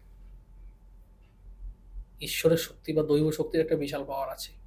অশুভ শক্তির যেরকম পাওয়ার, আর ঈশ্বরের শক্তি আস্তে আস্তে দেখুন, পোয়াল চেনেন? পোয়াল হুম। মানে খড়, খড়ের আগুন লাগালে ধাউ ধাউ করে জ্বলে। আর শালকাঠ চেনেন? হুম। শালকাঠের আগুন আস্তে আস্তে জ্বলে, বহুক্ষণ জ্বলে। তাহলে পোয়ালের আগুন দরকার নেই, আমার শালকাঠের আগুন খড়টাকে গরম করবে, অনেকক্ষণ থাকবে, এই হচ্ছে গল্প। এটাই মানুষ বুঝতে পারে না, সবাই পোয়ালের আগুন দেখে, হুম। কিন্তু শালকাঠের আগুন কেউ দেখে না। এগুলো যদি সঠিকভাবে করা যায়, সঠিক ওয়েতে আগানো যাবে। এই পোয়ালের ব্যাপারটা আগের পডকাস্টে আপনি বলেছিলেন যে আপনি পোয়াল চেনেন। আমি বললাম, না আমি ওই গরুকে খাওয়ানোর জিনিস এটা। দেখেন আমি গ্রাম বাংলার লোক, ঠিক হ্যাঁ, আছে, একদম। আমি সেটা একদম একদম একদম একদম একদম গ্রাস রুট থেকে উঠে আসা লোক, ঠিক আছে। আমি সেরকম ভাবে থাকতে ভালোবাসি। আমার আলিশান বাংলোর দরকার নেই, আমি সাধারণ মানুষ, সবার সাথে থাকতে পারি, সবার সমস্যার সমাধান করতে পারি, এটাই হচ্ছে কথা। ওদিন একজন আমাকে জিজ্ঞাসা করছে, একটা জায়গায় গিয়েছিলাম, আপনি শুনলে হাসবেন। একটা বাস্তু দেখতে গিয়েছি বনগায়। বনগাঁতে গোপালনগর আছে না, গোপালনগরে আমাকে জিজ্ঞাসা করলো, দাদা কিসে এসছেন? গাড়ি নিয়ে এসছেন? মানে জ্যোতিষী মানে সবার কাছে একটা কোশ্চেন মার্ক, জ্যোতিষী আর তান্ত্রিক মানে দামি গাড়ি মনে হয়। কলকাতায় বেসিক্যালি, আমার ওদিকে আমি বুঝিনি, দেখিনি, ঠিক আছে, কলকাতায় বেসিক্যালি গাড়ি, ঠিক আছে। আমি বললাম আপনারা এখানে ট্রেনে আসলাম শিয়ালদা থেকে, তারপরে টোটোতে আসলাম, আমি এত টাকা পাবো কোথায়? একটা গাড়ি কিনতে গেলে 30-40 লক্ষ টাকার দরকার আছে। আমি সেভাবে মানুষের কাছ থেকে মানুষকে মারতে পারি না। আপনি সমস্যায় পড়ে আছেন, সমস্যা নিয়ে ব্যবসা আমি করি না। সমস্যা কীভাবে এক চান্সে বেরিয়ে আসবেন, সেটাই হচ্ছে আমার কথা। ঠিকই। Thank you so much. এবং আমরা একেবারে শেষের দিকে আছি স্যার। লাস্টে একটা রিকোয়েস্ট রাখবো, যেটা হচ্ছে বানমারা যদি কোনো ঘটনা থাকে একটু রাখুন। বানমারা চাই, চাই। বানমারা চাই, আপনার ঠিক কাছ আছে। দিয়ে বানমারা না নিলে হবে না। হ্যাঁ, তো বানমারা নিয়ে, বানমারার এখন নতুন ধরনের কিছু মানুষ প্রয়োগ করছে, হুম। ঠিক আছে, বানমারা নতুন ধরনের কিছু প্রয়োগ। শুনবো আমরা তাহলে বানমারার। নিশ্চয়ই, নিশ্চয়ই। দেখুন, বান বেসিক্যালি অনেক ধরনের বান হয়, এর আগে আমি বলেছি। এই ঘটনাটায় আমরা চলে যাব একদম ভারতবর্ষের শেষ সীমানায়, 7 সমুদ্র 13 নদীর ওই পারে। কোন জায়গায় বলেন তো? নেভি, কন্যাকুমারী। আন্দামান। আন্দামান। আমি জাহাজে করে গিয়ে ওখানে কাজ করে এসেছি। কবে? হ্যাঁ, এটা গিয়েছিলাম ধরে রাখুন আপনার 2-3 মাস হয়ে যাবে। হ্যাঁ। হ্যাঁ, কিন্তু আবার ও, মেবি আপনি বলেছিলেন আগের পডকাস্টে আন্দামান গেছিলেন। আন্দামান আরও যাবো। আন্দামানের কিছু ভিডিও আছে, আমি ভিডিও যদি মোবাইলে থাকে আমি দেখাবো ফুটেজ, ঠিক আছে। নিশ্চয়ই, নিশ্চয়ই। আন্দামান আবার মেবি আজকে রাতেই কথা হবে, আবার দেখি যাওয়া যায় নাকি, কিন্তু হুম। জাহাজে গেলে খুব সময় লাগে, 5 দিন 7 দিন সময় লেগে যায় জাহাজে। আর একটুখানি টলমল টলমল করলেও আর না, অসুবিধা নেই। হ্যাঁ, ভয়ও লাগে মাঝে মধ্যে। বাথরুমে সবচেয়ে ভয় লাগে, জাহাজের বাথরুমে সবচেয়ে ডেঞ্জারাস। মানে এয়ারপোর্টে গিয়ে সিকিউরিটি চেক হয়, তার থেকে 3 গুণ সিকিউরিটি চেক হয়। হ্যাঁ। হ্যাঁ, আমি এখান থেকে ট্রেনে মুম্বাই এলটিটি ধরে মুম্বাই গিয়েছি। মুম্বাই থেকে গিয়েছি হচ্ছে কি আপনার ক্রুজে করে, মানে জাহাজ, যেগুলো বড় জাহাজগুলো হয়। বাবা, বিশাল এলাহি বেলাহি বিষয়। মানে জাহাজে উঠলে পরে বোঝা যায় যে জাহাজটা কেমন। তাহলে বেসিক্যালি ওখানে এক ধরনের তন্ত্র প্রয়োগ হয়, ঠিক আছে? সেই তন্ত্র প্রয়োগ হচ্ছে গিয়ে ওই মাছের উপর বলা মৎস্যক্রিয়া, হুম হুম সেটা হুম। মাছের উপর দিয়ে বান মারা হয়। মাছ আর শামুক, শামুক চিনি তোমরা? হুম হুম। যেটা গুগলি বলা হয়, ছোট শামুক। হ্যাঁ হ্যাঁ, যে মানুষ খায়ও তো। হ্যাঁ, সেই শামুকের মধ্যে এক ধরনের ফল পাওয়া যায় মার্কেটে, নাম হচ্ছে লাটা ফল। নাম শুনে থাকবেন। না, শুনিনি এটা। শুনেননি? তাহলে আর কি বলবো, শুনিনি। কলকাতা লোক, কলকাতা সবাই চেনে লাটা ফল। লাটা কলকাতা ফলটা ফেমাস। দেখলে হতে পারে চিনতে আরে পারে। ছোট ছোট ফল রেল লাইনের পাড়েই আছে, ঠিক আছে? ওই লাটা ফল আর মন কাটা, চেনেন কি মন কাটা? না। মন কাটা হচ্ছে বেল কাটা যেমন হয়, হ্যাঁ বেল হ্যাঁ। কাটার মতো এত বড় বড় হয়। একটা কাটা 2-2.5 ইঞ্চি সাইজের হয় ন্যূনতম, আর বেশি 5 ইঞ্চি অব্দি হয়। সেই মন কাটার উপর কিছু তন্ত্র আছে, ঠিক আছে? যেটা বেসিক্যালি বলা হয় ওই একটা ভারতবর্ষের বাইরে, ঠিক আছে, কোনো একটা কান্ট্রিতে, কোন কান্ট্রিতে হয় বেসিক্যালি আমার জানা নেই, ঠিক আছে? বলেছিল ঠিক মনে নেই। সেই কান্ট্রিতে এইটা প্রয়োগ হয়, ঠিক আছে? ওরা এত তন্ত্রমন্ত্র জানে না, এত মন্ত্র মুখস্থ রাখতে পারে না। এরা কিছু কিছু ক্রিয়া আছে টাইপস, একটার পর একটা করলে মানুষের উপর একটা মানুষের মৃত্যু সমতুল্য কষ্ট পায়। মারণ মানে কিন্তু বান মারা মানে সে কিন্তু মরে যাওয়া নয়, তাকে মৃত্যু সমতুল্য কষ্ট দেওয়া। কি বিষয়টা কেমন? বিষয়টা হচ্ছে মাছের ওপর সে শামুক দিয়ে, কিছু শামুকের জল ফল দিয়ে কিছু ক্রিয়া আছে, ক্রিয়া করে যার নামে করবে তার ছবি রেখে, ছবির উপরে বললাম না, ছবির উপর মাছটাকে রেখে সেরকমভাবে সেটাকে পেরেকটা মন কাটাতে বিভিন্ন জায়গায় বিভিন্ন অঙ্গতে পুশ করা, ঠিক আছে?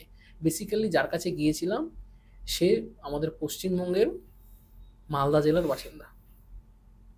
সে কর্মসূত্রে থাকে হচ্ছে গিয়ে আন্দামানে। আন্দামানে তার একটা ট্রাভেল এজেন্টের বিজনেস আছে। মানে যদি আমরা এখান থেকে যারা কলকাতা বা আমাদের এদিক থেকে যারা যায় ওখানে ঘুরতে, তাদের জন্য ঘুরিয়ে দেখানোর একটা এজেন্ট। কি হয়, ব্যবসা থাকতে গেলে শত্রু হয়, ঠিক আছে? আপনি একটা মনে রাখবেন যে আপনি একটা অন্য জায়গার থেকে অন্য জায়গায় গিয়ে সমস্ত কিছু প্রসার করে ফেলছেন, একটা জমজমাটি করে ফেলছেন, আপনার শত্রু আপনার পিছনে লাগবে, আপনার নজর লাগবে। সবার লাস্টে একটা নজর নিয়েও টোটকা দিয়ে যাবো, কোনো চাপ নেই। আপনি বলার আগে আমি বলে দিলাম, ঠিক আছে? লোকটা 2017 কি 18-তে মালদা থেকে উনি কোনো কর্মসূত্রে ওখানে যায়। মেবি উনি, আমি যতদূর জানি উনি রাজমিস্ত্রি লেবার হিসেবে ওখানে যায়, কারণ চাকরি বাকরি নেই। উনি চলে যায় ওখানে রাজমিস্ত্রি কাজ করতে করতে, কারোর সাথে এখন পরিচয় হয়ে যায় না, ভালোভাবে হুম। পরিচয় হয়ে যাওয়ার পর উনি কি করলো, ওই জায়গায় কাজ কাজ করছে 1 বছর। কাজ করার পর উনি দেখলো যে কলকাতার প্রচুর লোক আন্দামানে ঘুরতে যায়। আর উনি বিভিন্ন এদিকে কাজ করতে, রাজমিস্ত্রি বিভিন্ন হোটেলগুলোতে কাজ করেছে, হোটেলগুলোতে কাজ করাতে ওনার চেনা জানা হয়ে যায়। উনি কী করেন, তো পড়াশোনা জানি, এডুকেটেড, ছেলেটা এডুকেটেড ছিল, মিনিমাম মেবি মাস্টার্স কমপ্লিট করা ছিল, ইংলিশে মাস্টার্স, মানে শিক্ষিত ছেলে রাজমিস্ত্রি কাজ করে। তো ভাবতে পারছেন, আমাদের বাড়িতে যে আমাদের খেতে একটা ছেলে হাল মারে, ঠিক আছে, আমাদের গরু দিয়ে, হুম। ওর এডুকেটেড কোয়ালিফিকেশন শুনলে আপনি হাসবেন। মানে চাকরি বাকরির এই অবস্থা আজকে ডেটে। ও বাড়ি হচ্ছে গিয়ে আমার বাড়ি, তাহলে আমাদের বাড়ির কাজের ছেলেটার কথা বলি, ঠিক আছে? ওর বাড়ি হচ্ছে গিয়ে আপনার, এটাকে বলা হয় ইয়ের পর কি আছে, কোথায়? দুর্গাপুরের লাইনে, দুর্গাপুরের পর একটা জায়গা, খুব ফেমাস জায়গা আছে, কয়লা ফয়লা পাওয়া যায়। আসানসোল? হ্যাঁ, আসানসোলের বাড়ি, ঠিক আছে? আমার বাবার সাথে ব্যাঙ্গালোরে ও ডাক্তার দেখা দেখে পরিচয়, ও কাজ বাজ পাচ্ছিল না। ওর বলে এদিকে ভালো লাগে না, কাজ বাজ নেই, চাকরি বাকরি নেই, আমি ওদের চলে যাব। ও বায়োলজিতে, খুব ভালো বায়োলজিতে মাস্টার সম্ভবত করেছে। আর ভালো লাগে না, চাষবাস করবো, যেখানে অর্গানিক চাষ হয়। আর আমাদের ওখানে সব মানে, আরে বাবা এরকম পাহাড়ি অঞ্চল, সেখানে আপনি কীটনাশক বয়ে নিয়ে যেতে গিয়ে তো আপনার হয়ে যাওয়া অবস্থা। ঠেলাতে করে ঠেলা, মানে কোনো সাইকেলের ইয়ে নেই, মানে প্যাডেল মারার ব্যবস্থা নেই, ওই ঠেলাতে টেনে আপনি কতক্ষণ নিয়ে যাবেন? তো তো সাইকেলের ওই চাকাগুলো মানে চাকার ওই এই কলকাতার যে ঠেলাগুলো হয় কি বড় ট্রাকের চাকার ঠেলা, সেই ঠেলা না, ওই ঠেলার মধ্যে করে ওকে একদিন বলো তুই বাবাকে বাবা নাম্বার দিয়ে তো তুই একবার আসিস, তুই আমার জায়গাটা ঘুরে দেখিস। ঘুরে দেখলে যথারীতি সে আমাদের ওখানে গিয়ে থাকে, কাজকর্ম করে, ঠিক আছে, এখানে পুরে ঘর ফর বানিয়ে এখানে এখন ভালো কিছু করেছে, চাষবাস করে। একদিন আমি জিজ্ঞাসা করেছিলাম, আমার থেকে 2-1 বছরের সিনিয়র হবে, দাদা তুমি, আমি শুনেছি তুমি পড়াশোনা করেছো, তুমি কী নিয়ে পড়াশোনা? কারণ আমি দেখতাম ও বিভিন্ন সায়েন্সের যে স্টুডেন্টগুলো আছে ছেলেপেলেদেরকে সাজেশন দিত। অনেক বুঝেছি এখন ভালো পেটে বিদ্যা আছে আর ভালো ঘরের সন্তান। ঠিক আছে, ও আমি বায়োলজি নিয়ে পড়াশোনা করেছি, ঠিক আছে। তাই আমি দেখলাম যে পড়াশোনা করেও আজকে যোগ্যতা থাকা সত্ত্বেও মানুষ চাকরি বাকরি পাচ্ছে না। এই হচ্ছে আমাদের অবস্থা। চাকরি পাবে কোথা থেকে সেটাও আগে দেখতে হবে। যদি ভ্যাকেন্সি বেরোয় 20,000 আর প্রত্যেক বছর স্টুডেন্ট পাস করে 1 লাখ, তাহলে হবে কোথাতে সেটা আমাকে বলুন। কথাটাই ভুল বললাম? ঠিক। আরও এক্সামের অ্যাপ্লাই করছে তো সেই বছরের না, আরও 4-5 বছরের ছেলেমেয়েরা। মিনিমাম ধরে নিন 20 লাখ অ্যাপ্লাই হয় 20,000 সিটের জন্য। যথারীতি সেই ছেলেটি ওখানে পরিচিত হয়ে যাওয়ার পর সে যে রাজমিস্ত্রি কাজ করতো, রাজমিস্ত্রির কাজটা ছেড়ে দেয়। ছেড়ে দেওয়ার পর আস্তে আস্তে বিভিন্ন যারা যায়, ঠিক আছে, তখন তারা কোনো অফিস টফিস বানাতে পারে না। এখান থেকে ওখান থেকে ধরে বেঁধে, যেরকম বাংলা কথা দালাল হিসাবে, ঠিক আছে, দালাল হিসাব। ব্রোকার বললে শুদ্ধ ভাষায় শোনা যায়, আর আমরা যে গ্রাম বাংলার ভাষা বলি, বাংলা কথা শুনতে খারাপ শোনা যায়, দালাল। এদিক ওদিক থেকে ও একে ধরে ওকে ধরে, এদিকে আসো সেদিকে আসো, এটা নাও ওটা নাও, ঠিক আছে, এরকম করে ও চলছে। চলতে চলতে ও 2 বছরে খুব প্রসার্য, মানে 2017-তে গিয়েছে, 2020 আস্তে আস্তে ভালো একটা প্রসার জমিয়ে ফেলে, ঠিক আছে। 20-তে জানুয়ারি মাসে ও একটা সুন্দর একটা অফিস, পোর্ট ব্লেয়ার যে এয়ারপোর্ট আছে, ঠিক আছে, ওই এয়ারপোর্টের পাশেই বিশাল বড় একটা অফিস করে, ঠিক আছে। এয়ারপোর্টের বাইরে একটা কাউন্টারও করে, মানে প্রত্যেকটা এয়ারপোর্টের বাইরে দেখেন কাউন্টার থাকে, ওরা কাউন্টারও করে ট্রাভেল এজেন্টের, বিভিন্ন মানি এক্সচেঞ্জ ফ্যাক্সচেঞ্জও অনেক কিছু সিস্টেম করে। ও জানুয়ারির 1 তারিখে 2020 সালে ওপেনিং করে। ফেব্রুয়ারি ভালো চললো, মার্চ মাস থেকে হলো লকডাউন। এবার কি হবে? 2 বছর লকডাউন চলে বাবুর একটু কোমর ভেঙে গেছে, বাংলা কথা। ভালো এত বড় একটা প্রজেক্ট করেছে, অনেক টাকা ব্যাংক ফ্যাংক থেকে লোন ফোন নিয়েছে, লোন ফোন নিয়ে কোমরটা ভেঙে যায়। আস্তে আস্তে 2022-এর পর থেকে আস্তে আস্তে ব্যবসাটা আবার ঠিকঠাক ওঠে, ঠিক আছে। ব্যবসা যখন উঠছিল মার্কেটে, একটা পুরোনো ওই জায়গার লোকাল যে ট্রাভেল এজেন্ট ছিল তার সাথে একটা টক্কর হয়ে যায়, ঠিক আছে। ও আর এর কি স্কিমে বিভিন্ন ধরনের স্কিম রাখে, মানে 4 জন গেলে 1 জন ফ্রি, আর ওরা 5 জন গেলে 5 জনের পাশে লাগবে। আর অনেক কিছু স্কিম চালায়। দেখলো 5টা সাইট সিনের জায়গায় 6টা সাইট সিন করিয়ে দিচ্ছে, আরও ক্রুজ ফুজ গালা ডিনার ফিনার অনেক কিছু করায়। আমাকে যা ওদের বসিওর দিয়েছিল, বসিওরটা আমার কাছে নেই, নাহলে আমি দেখাতে পারতাম। মানে যা কিছু করেছে খুব ভালোভাবে। ওর সাথে কম্পিটিটর হওয়ার পরে ও কী করলো, ও কোথা থেকে কোনো এক তান্ত্রিককে ধরে, যে বললাম মৎস্য দিয়ে ক্রিয়াটা, সেই মাছ দিয়ে তার উপর বান মেরে দেয়। তার কি হলো, তার একটা সাইড লক হয়ে যাচ্ছে, মানে এই যে বাঁ পাশটা, ঠিক আছে, বাঁ পাটা মানে চলতে চলতে লক হয়ে যায়। এরকম 5-7 দিন হলো।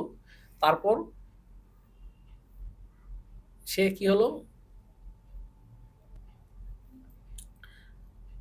লক হয়ে যায়। লক হয়ে যাওয়ার পর আস্তে আস্তে সে কি হলো, নানা রকমের অসুস্থতা, ঠিক আছে, মানে চলতে পারছে না।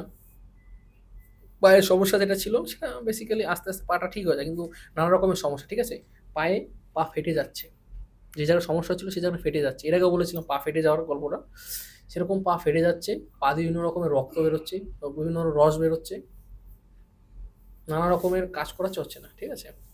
ও আন্দামানে কলকাতা থেকে বিভিন্ন জ্যোতিষীরা তান্ত্রিকরা যায় চেম্বার করতে, ঠিক আছে, 2-3 জায়গায় দেখিয়েছে, কোনো কাজের কাজ হয়নি, ঠিক আছে, কেউ ধরতে পারেনি কি আছে।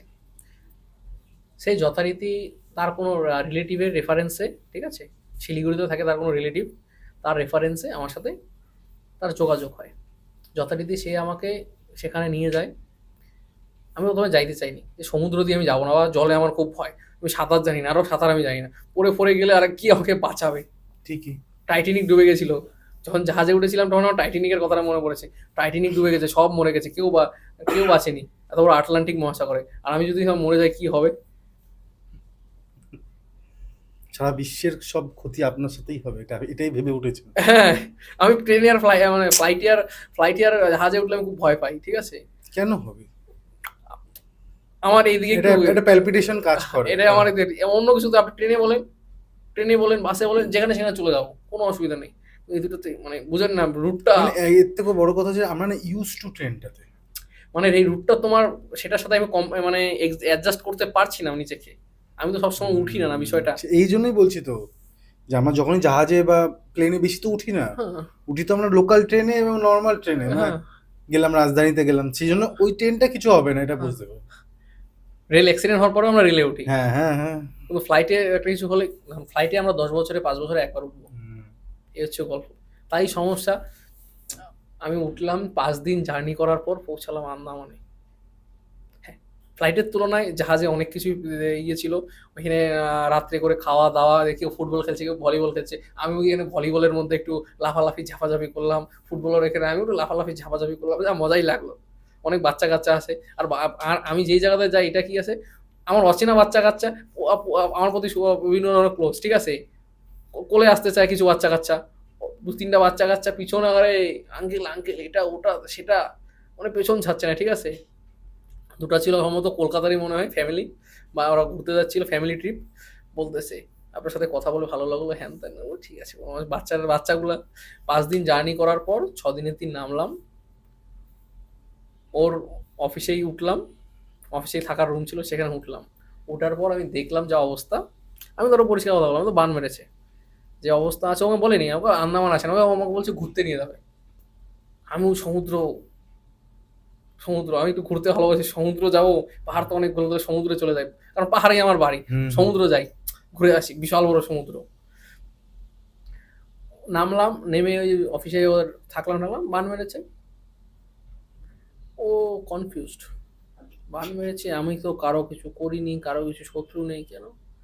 তারপর আস্তে আস্তে একদিন থাকলাম, আমি বললাম, ঠিক আছে তাহলে 2 দিন থাকে, আবার যখন কেউ কিছু করে 2 দিন থাকে, 3 দিনের দিন আমি রিটার্ন করবো, ঠিক আছে। ঠিক। তারপরের দিন ওর মা বলছে, ও ব্যাচেলার ছেলে, ঠিক আছে, বিয়ে থা করেনি। ওর মা বলতেছে, দেখো বাবা তুমি আমার ছেলের মতো, তুমি আমার ছেলেটাকে একটু ভালো করে দাও, ব্যবসা মানে যে এই অবস্থা, ঠিক আছে। ওর বাবা আর মা রিকোয়েস্ট করতেছে। আহ, তারপর যথারীতি কাজ করা হয়। 3 দিন পর আমি ওকে বললাম, যেখানে এখানে একটা কি বাংলা বাজার না কিছু একটা বাজার আছে, যেখানে কলকাতার সমস্ত দোকানগুলো আছে, ঠিক আছে, ও লোকাল হ্যাঁ, দোকান, হ্যাঁ বাংলা কলকাতার। বোঝে ওখানকার লোকেরা। আর না মানে মানে গাওয়াইল্লা ভাষায় বাংলাদেশের লোক থাকে, বা বাংলাদেশে আইসো বইসো খাইবা যাইবা, এগুলা কথা হয় বাংলাদেশে, আর হ্যাঁ, গোদা বাংলা। আমার তো যাওয়া হয়নি, মানে ইচ্ছা আছে আপনি যাওয়ার। যাবেন, ঠিক আছে, বাংলা মার্কেট আছে, থাইল্যান্ডে একটা বাংলা বাংলা মার্কেট আছে সেরকম, থাইল্যান্ডেও আছে এটা, বাংলা একটা মার্কেট, হ্যাঁ। ওখানে বাংলাদেশিরা থাকে, বাংলাদেশি ত্রিপুরার লোক, ও সব সব জায়গাতেই সব জাতি আছে, বুঝতে পারলেন। সেই যথারীতি ওকে বললাম যে এই জিনিসগুলো নিয়ে আসো। ও যথারীতি গিয়ে জিনিস নিয়ে আসে, ঠিক আছে, খালি 1-2টো জিনিস পাইনি। তারপর সেই জিনিসগুলোকে কালেক্ট করে কাজকর্ম করলাম, আরও 2 দিন থাকলাম, টোটাল 7 দিন থাকলাম। কাজকর্ম করার পর আমি ওকে বললাম তুমি ডাক্তার দেখাও, এদিকে কাজ সমস্ত কিছু আছে, তুমি ডাক্তার দেখাও। যথারীতি আস্তে আস্তে তার পায়ের ফাটাগুলো আস্তে আস্তে বন্ধ হতে লাগলো, অটোমেটিক। আস্তে আস্তে। ডাক্তারের কাছে গিয়েছে, ডাক্তার কি মেরেছে, নর্মাল একটা মলম দিয়েছে, আস্তে আস্তে কমে গেল, ঠিক আছে। আস্তে আস্তে কমে যাওয়ার পর আমি তো যথারীতি 7 দিন পর চলে আসি, আস্তে আস্তে 1 মাস পর আমাকে আপডেট দিল, আমি বলছি আমার আপডেট দিল, 1 মাস পর আমার আপডেট দিল, শরীরটা ফ্রি আছে, এটা অনেকটা হয়েছে, কাজ পায়ে কোনো সমস্যা নেই, লাফালাফি ঝাপাঝাপি সবই করতে পারছি। মানে যা দেখলাম আজকের ডেটে, মানুষ পিছনে পড়ে থাকে। আপনি ভালো খাচ্ছেন, ভালো কাকড়া কাকড়া, ওই বলে না যে কাকড়া টানে একটা উঠতে কাঁকড়া, যাচ্ছে, ওকে কাঁকড়া না, ওভাবে যে ওকে ধরে টানবে, টেনে ক্ষতি করার চেষ্টা। আমরা ভেড়ার পালে থাকি, ভেড়ার পাল। ভেড়ার পাল ছিলেন তো, একটার পিছন পিছন যায় একটা, এই হ্যাঁ, হচ্ছে অবস্থা। ভেড়া দেখবেন ওর লাইন ছাড়ে না, লাইন ছাড়ে না। এই হচ্ছে মানুষের অবস্থা, পেছন পেছন যাবে। কখন আপনার পেছন, আপনি ভালো ইয়ে হচ্ছেন, আর মানুষের তারা মধ্যে পিছন দিয়ে ছুরিটা মেরে দিয়ে মানে দিতে যাবে। কোনোদিনও কারো ভালো কেউ দেখতে পারে না। তাই সবার উদ্দেশ্যে বলবো, যেখানেই যান চোখ কান খোলা রেখে যাবেন, সুস্থ হুম থাকবেন, হুম। ভালো থাকবেন। লাস্ট নজর লাগানি একটা টোটকা দিয়ে যাচ্ছি। একদম নিশ্চয়ই। আমরা বিভিন্ন সমুদ্রে ঘুরতে যাই, তা সমুদ্রের একটা জল দিয়ে কিছু একটা টোটকা বলা যায়, ঠিক আছে। সাত সমুদ্রের জল যদি আমরা এক জায়গায় এনে রাখতে পারি, ঠিক আছে, তার মধ্যে হচ্ছে কচু পাতা, কচু পাতা, মানে 7 জায়গায় ঘুরতে গেলাম, দীঘাতে ঘুরতে গেলাম, পুরীতে ঘুরতে গেলাম, আন্দামান ঘুরতে গেলাম, ভাইজাগ ঘুরতে গেলাম, বোম্বে ঘুরতে গেলাম, গোয়া ঘুরতে গেলাম, 7-8টা সমুদ্র হয়ে গেল। বাংলাদেশ কক্সবাজারে ঘুরতে গেলাম, 7-8টা সমুদ্র গেলো, 7টা সমুদ্রের জল একসাথে মিশ্রণ করে একটা কচু পাতাতে নেব জলটা, কাঁচি চিনি, কাঁচি হুম ধান কাটা কাঁচি, সেই কাঁচিটাকে আগুনে হিট করব, হুম সেই জলটার মধ্যে চুবাবো, সেই জলটা খেয়ে নেব, কচু পাতাটা উল্টো দিকে ফেলে দেবো, নজর দোষ কেটে যাবে। একদম বাঙালিয়ানা টোটকা। এটা সব জায়গায় কিন্তু কচু গাছ পাওয়া যায়। হ্যাঁ, সব জায়গাতে পাওয়া যায়। আর এটা আমাদের আসামে প্রত্যেকটা ঘরে ঘরে কারো নজর লাগলে প্রত্যেক শনি মঙ্গলবারে করে। নেক্সট দিন বলবো হচ্ছে পান দিয়ে। নিশ্চয়ই নিশ্চয়ই, থ্যাংক ইউ সো মাচ। আর চেম্বার কি চেঞ্জ হয়েছে না নতুন কোনো জায়গা? চেম্বার যারা যেগুলো যেরকম ছিল সেরকমই আছে। শিয়ালদা, কালীঘাট অলওয়েজ রয়েছে, শিলিগুড়ি রয়েছে, তারাপীঠ, কামাখ্যা যেগুলো যেগুলো আছে সব সব কন্ট্যাক্ট করলে নাম্বার দেওয়া আছে, সব কিছুই আছে। চেম্বারের কোনো সবকিছু চেঞ্জ হয়ে হয়নি। যাবে। আর অনেকের একটা একটা কিন্তু অভিযোগ আছে, যে অভিযোগটা আপনাকে আমি রাখবো লাস্টের দিকে। আপনারা সহজে ফোন তুলে কিন্তু ডেট দেন না। কারা আপনারা ডেট দিনে মানে? মানে আপনারা বলছে যে জিতদা ফোন তুলছে না, রিপ্লাই দিচ্ছে না, জিদ্দাকে ব্যস্ত আছে। দেখেন আমার রোজ কাজকর্ম থাকে, ঠিক আমি তো এর আগেও আমি জানি বলেছি যে আপনার মানে ফেসবুকে কিভাবে হিট হয়।